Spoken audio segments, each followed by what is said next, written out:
Hello students. आज बेटा previous class का कुछ टॉपिक है वो वापस डिस्कस कर रहे हैं। किडनी का इंटरनल स्ट्रक्चर क्या है उसमें कि जो किडनी है वह कॉन्वेक्स और कॉनकेव सरफेस के अनुसार अपन को दिखाई दे रही है। अगर उसके इंटरनल स्ट्रक्चर में बात करें तो बेटा ये दो बड़े जोन में डिवाइड है। जो ये वाला पोर्शन है इसका आउटर मोस्ट वाला है तो इनर पार्ट, लेकिन इसके किनारे की तरफ जो बाहर की तरफ है इस एरिया को सरफेस को अपन बोलेंगे कॉर्टेक्स, किडनी का कॉर्टेक्स। और जो ये मिडल वाला पार्ट है ये इसका कहलाएगा मेडुला, किडनी का मेडुला। अब क्या है कि जो कॉर्टेक्स पार्ट है इसमें, इसके अंदर अगर अपन थोड़ा सा डिस्कस वापस करें तो ये थोड़ा बेटा ग्रेनुअल दिखाई देता है, दानेदार दिखाई देता है, ठीक है ना। क्यों है? क्योंकि इसके अंदर जो नेफ्रॉन की जो मेल्पी की बॉडी है वो अवेलेबल रहती है इस किनारे किनारे की तरफ आउटर एरिया पे, कॉर्टेक्स एरिया में, ठीक है। और इसके अंदर कुछ जो ये कॉर्टेक्स का पार्ट है, इन दोनों कॉर्टेक्स और मेडुला के बीच के अंदर कुछ आउटग्रोथ के रूप में छोटी सी जो स्ट्रक्चर हैं जो मेडुला में आगे बढ़ते हुए दिखाई देते हैं, उन्हें अपन वो कहते हैं बेटा the Bertini, the renal canals of Bertini, ये कहलाते हैं बेटा। ये एक तरह का बिल्कुल स्तंभ की तरह, कॉलम की तरह दिखाई देते हैं, खंभे की तरह ये स्ट्रक्चर दिखाई दे रहा है। ये कहलाते हैं बर्टनी। अब इस कॉर्टेक्स एरिया में कौन कौन अवेलेबल है? उस दिन भी बात हुई थी कि इसके अंदर बेटा नेफ्रॉन की मेल्पी की बॉडी और पीसीटी और डीसीटी, ये सारे के सारे जो नेफ्रॉन की जो है वो स्ट्रक्चर इस जोन में अवेलेबल रहते हैं, पाए जाते हैं। थोड़ा सा पीसीटी डीसीटी और सब क्या है वो आपको आगे डिस्कस हो जाएगा। अब बात करते हैं इसका मेडुला एरिया, मिडल का एरिया में क्या हो रहा है। मिडल एरिया के अंदर अगर अपन बारें इस वाले साइड की अगर बात करें, इस पोजीशन की बात करें बेटा मिडल एरिया की, तो यहाँ पर हम देखते हैं कि ये सबसे इसका इनर प्लांट है, ठीक है ना। और इसके अंदर ये जो स्ट्रक्चर दिखाई दे रहा है बेटा, ये बिल्कुल पिरामिड्स की तरह है, तो इनको किडनी के पिरामिड्स कहते हैं। क्यों हुआ? थोड़ा सा ध्यान देना कि ये जो मेडुला पार्ट है यह कुछ आउटग्रोथ करता हुआ, धंसता हुआ कॉर्टेक्स के एरिया में चला जाता है, जिसकी वजह से ये इस प्रकार का पिरामिड जैसा स्ट्रक्चर दिखाई देता है। तो ये पिरामिड्स कहलाते हैं, ठीक है। और इसमें क्या होगा कि जो नेफ्रॉन है, नेफ्रॉन के जो कह सकते हैं हेनले का लूप है और कलेक्टिंग डक्ट्स हैं, वह सारी की सारी इस जोन में अवेलेबल रहेगी।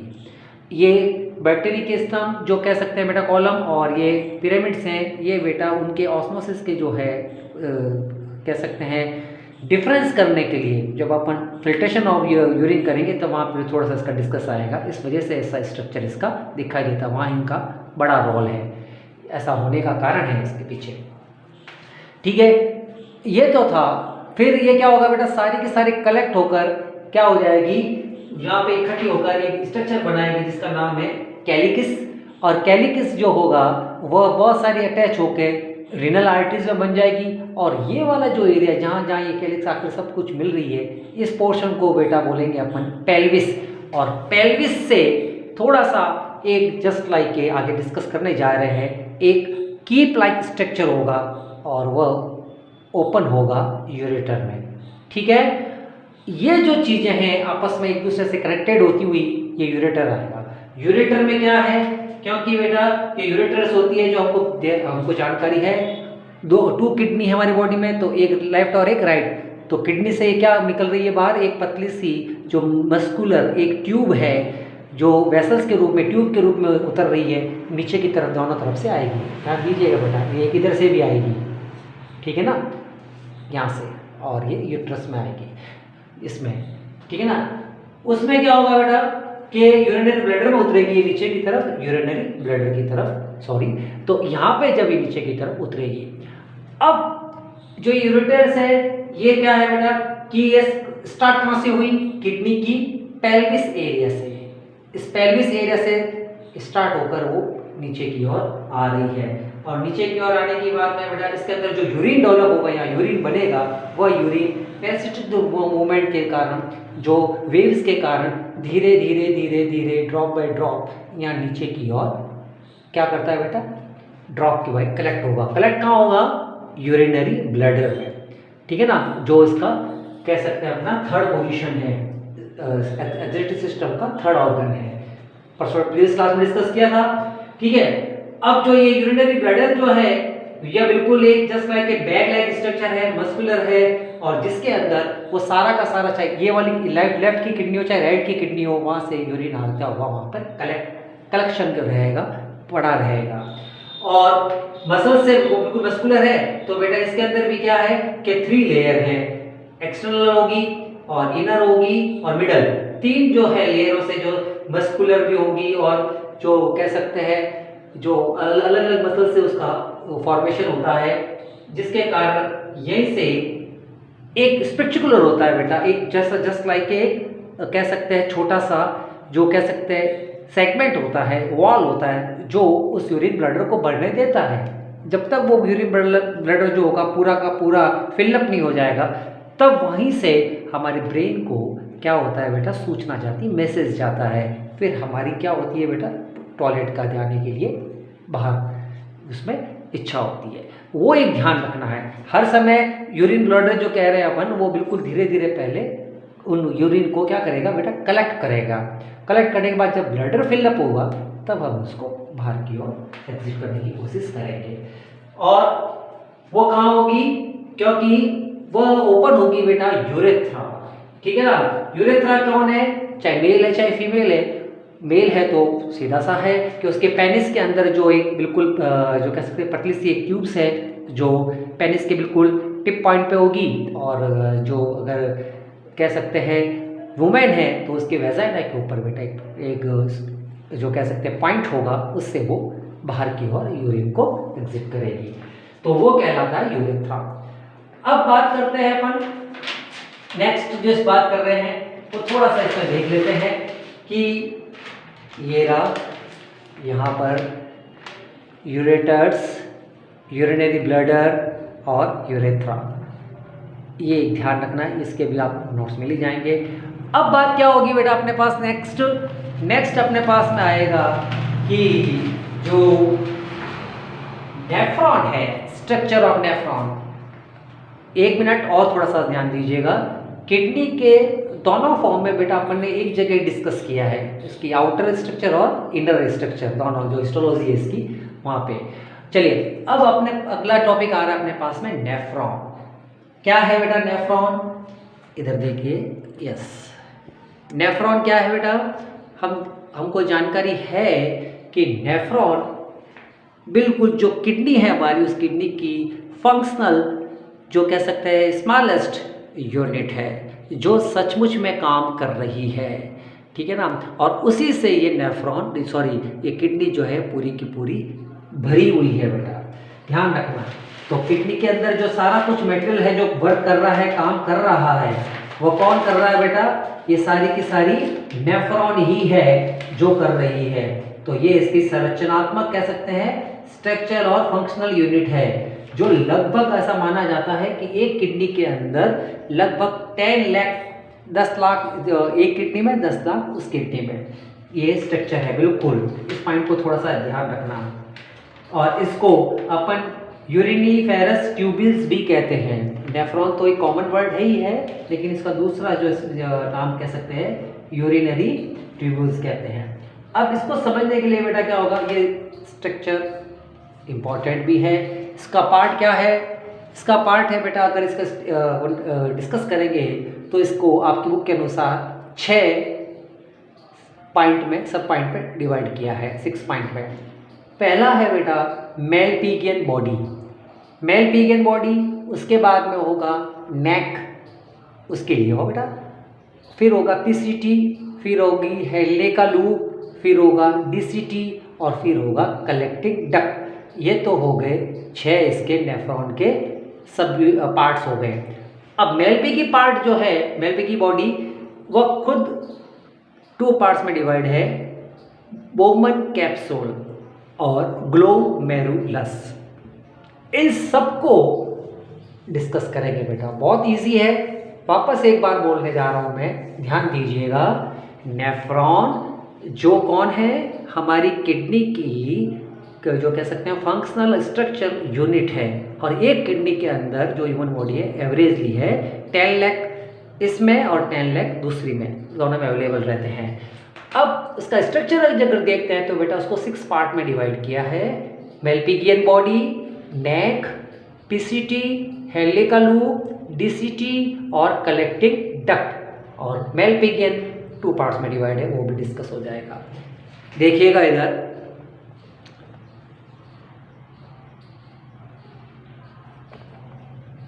हाँ ये है बेटा अपने पास नेफ्रॉन है और ये इसका स्ट्रक्चर है, उसको थोड़ा सा ध्यान दीजिएगा।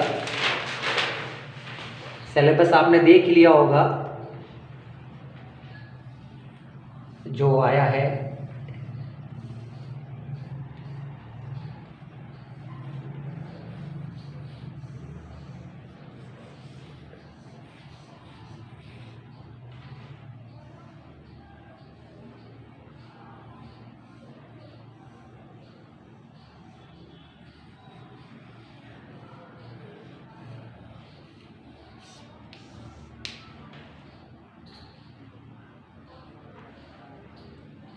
देखिएगा इधर,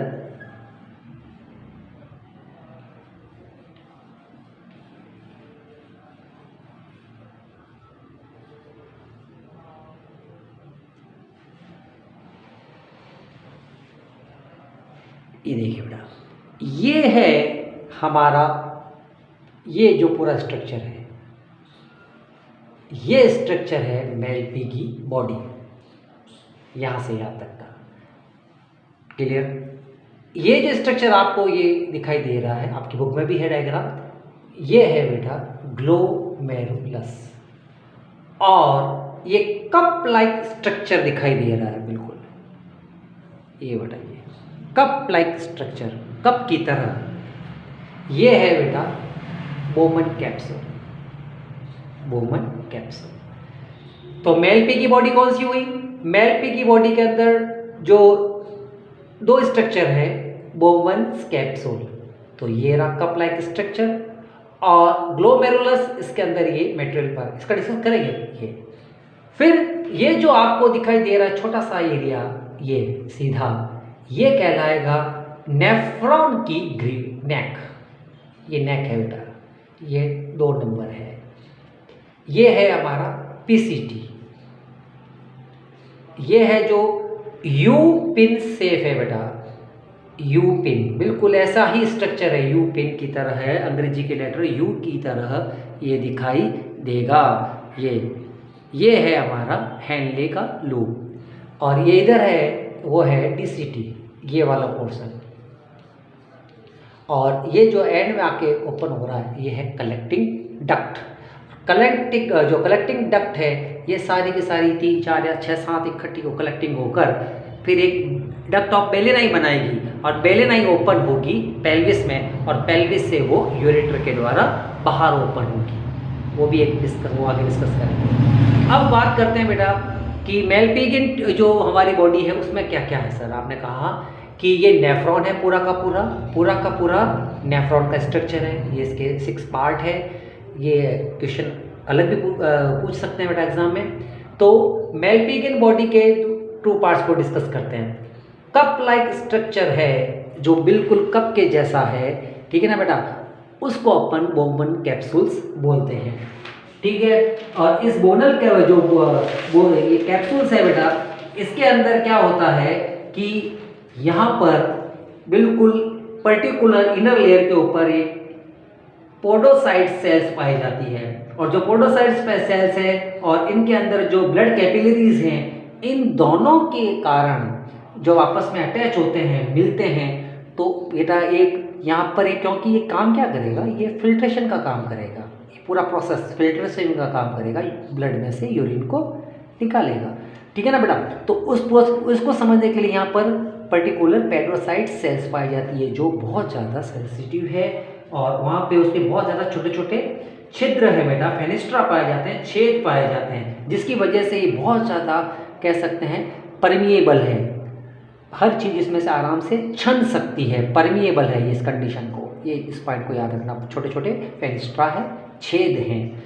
ठीक है, अब क्या होगा कि ग्लोमेरुलस, ये क्या स्ट्रक्चर है सर, ये क्या है बेटा कि ग्लोमेरुलस जो है इसके बोमन कैप्सूल के अंदर जो ये वाला एरिया है, इसके अंदर जो हमारी जो किडनी की जो आर्टरीज हैं उसके बेटा एक आर्टरीज है जिसका एक नाम आएगा अपने पास में एफरेंट आर्ट्रियोल्स। वो एफरेंट आर्ट्रियोल ये है सबसे वाली, ये एफरेंट आर्ट्रियोल्स है। ये एफरेंट आर्ट्रियोल यहाँ आई, यहाँ आने के बाद क्या करती है बेटा, ये बहुत ज़्यादा कोल्ड जो कह सकते हैं कॉइल बना लेती है, अपने अंदर ही अंदर बहुत ज़्यादा गुच्छा बना लेती है, कॉइल बना लेती है। और ये जो कॉइल बनती हुई जब वापस ओपन होगी तो ये कहलाएगी बेटा इफरेंट, ये होगी एफरेंट आर्ट्रियोल्स और ये होगी इफरेंट आर्ट्रियोल्स।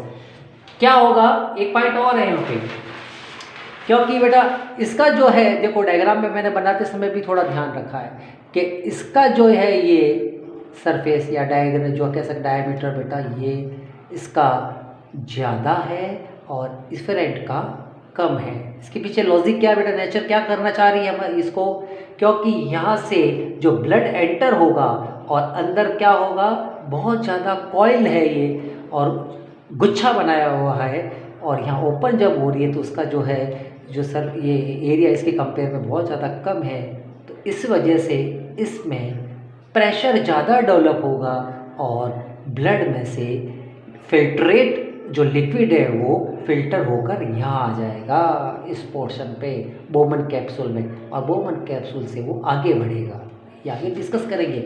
लेकिन ये ग्लोमेरुलस को यहाँ पे समझना बहुत ज़रूरी है, बहुत ज़्यादा इंपॉर्टेंट पॉइंट है कि इसका डायमीटर जो है बेटा, इसका सरफेस जो है ये ज़्यादा है और इफरेंट का कम है, जिसकी वजह से डेवलप होगा प्रेशर। तो डायग्राम बनाते समय आपको भी इस बात का ध्यान रखना है, इसका थोड़ा बड़ा बनाना है यहाँ पे सरफेस एरिया, इसका सरफेस एरिया थोड़ा सा छोटा बनाना है, कम बनाना है। ठीक है, तो यहाँ से जो नीचे की ओर बिल्कुल जो आपको दिखाई दे रहा है ये स्ट्रक्चर सिंपल स्ट्रक्चर है, और यहाँ पर जो एपिथेलियम है बेटा वो एपिथेलियम भी बिल्कुल कह सकते हैं हमारे पास में बिल्कुल सीलिएटेड एपिथेलियम है यहाँ पर, और एक छोटी सी नेक के रूप में है, एक छोटी सी गर्दन जैसी दिखाई दे रही है। ये स्ट्रक्चर आगे जाएगा बेटा जो हैले के लूप के पास जाएगा, हैले के लूप का स्टार्ट और मेलपी की बॉडी, ये पोर्शन मेलपी की बॉडी का है, और नेक है, नेक से लेकर पीसी और जो हैले के लूप के बीच की जो आपको कॉइल नज़र आ रही है, जो एक तरह से वेसल्स नज़र आ रही है, उसी को पीसीटी बोलते हैं बेटा, proximal convoluted tube, proximal convoluted tube PCT. और पीसीटी के अंदर क्या क्या चीज़ है बेटा, कि पीसीटी के अंदर बेटा उसके इनर लेयर के ऊपर एक एपिथेलियम है और उसके ऊपर बहुत ज़्यादा छोटे छोटे विलाई स्ट्रक्चर पाए जाते हैं जिसको ब्रुश बॉर्डर कहते हैं, और उनका काम क्या होगा बेटा, सबको पता है कि वह एब्जॉर्प्शन का काम करेगी। यहाँ पे भी एब्जॉर्प्शन होगा बेटा, आगे डिस्कस करेंगे। जो कह सकते हैं हमारे लिए यूजफुल जो मिनरल्स होंगे या जो यूजफुल जो पार्ट्स होंगे वो पीसीटी एब्जॉर्ब करेगी, खींचेगी अंदर पीस। अब नेक्स्ट आ रहा है लूप ऑफ हैले या हैले का लूप। अब ये बेटा जो यू शेप में है, बिल्कुल हेयर पिन होती है लेडीज़ में, हेयर पिन की जो यू शेप है उसके ही शेप का ये हैले का लूप या लूप ऑफ हैले कहा जाता है। इसके अंदर क्या होता है बेटा, एक होती है डिसेंडिंग आर्म और एक होगी असेंडिंग, ठीक है ना, घटता हुआ क्रम और बढ़ता हुआ क्रम कहते हैं जैसे असेंडिंग और डिसेंडिंग, तो ये होगी डिसेंडिंग लिम्स और असेंडिंग लिम्स, और ये जब अटैच होगी जहाँ पर वह या इस एरिया पे इसका नाम अब शुरू हो जाएगा डीसीटी, ठीक है ना बेटा, distal convoluted tube, distal convoluted tubules या ट्यूब्स, ये क्या होगा डीसीटी। तो हैले का लूप जब खत्म होगा और जहाँ पे जो कह सकते हैं कलेक्टिंग डक्ट यहाँ होगी, इस बीच का जो ट्यूब्स है उसी को डीसीटी कहते हैं। और DCT के अंदर भी क्या होगा बेटा कि यहाँ पर भी एक तरह से जो कह सकते हैं इनर लेयर तो है, एपिथेलियम है, बट इम्पॉर्टेंट पॉइंट यहाँ पर विलाई नहीं है बेटा। यहाँ पर विलाई का जो DCT में थी एब्जॉर्प्शन की सरफेस बहुत ज़्यादा थी, DCT में वो सरफेस एरिया इतना नहीं होगा। और DCT जो ओपन होगी वो थोड़ी सी कंपेयर में इससे मोटी ट्यूब होगी और उसी का नाम होगा कलेक्टिंग डक्ट। और कलेक्टिंग डक्ट है जो क्या करेगी बेटा, क्योंकि 10 लाख है एक किडनी के अंदर, तो ऐसी ऐसी नेफ्रॉन की जो कलेक्टिंग डक्ट्स है उसमें से अगर अपन बात करें तो ये मिलकर कुछ ग्रुप बनाकर ये कलेक्टिंग डक्ट मिलकर एक बेलेनाई डक्ट बनाती है, डक्ट ऑफ बेलेनाई। वो बेलेनाई डक्ट क्या करती है, ओपन होती है कैलिस से आगे पेल्विस में, और पेल्विस से वह क्लियर होती हुई यूरेटर के द्वारा यूरिनरी ब्लैडर में जाएगी और यूरिनरी ब्लैडर से वो यूरेथ्रा के द्वारा बॉडी से बाहर जाएगी। अब नेफ्रॉन का कुछ आइडिया क्या है बेटा, क्योंकि नेफ्रॉन हमारी बॉडी के अंदर बेहद जो कह सकते हैं इम्पॉर्टेंट है, और ये ही स्ट्रक्चर जो है वह ब्लड में से यूरिन को फिल्टर करता है, यूरिया को बाहर छानने का और एब्जॉर्प्शन का काम करता है। इसीलिए यहाँ पे इस पॉइंट को ध्यान रखना, ये ब्लड आएगा और ब्लड यहाँ से चला जाएगा। इसका डिस्कस अपन नेक्स्ट टॉपिक में करेंगे, जिसका अपन कहेंगे फॉर्मेशन ऑफ यूरिन, यूरिन कैसे बन रहा है। क्लियर? ठीक है बेटा, थैंक यू। कोई डाउट हो तो ज़रूर पूछिएगा।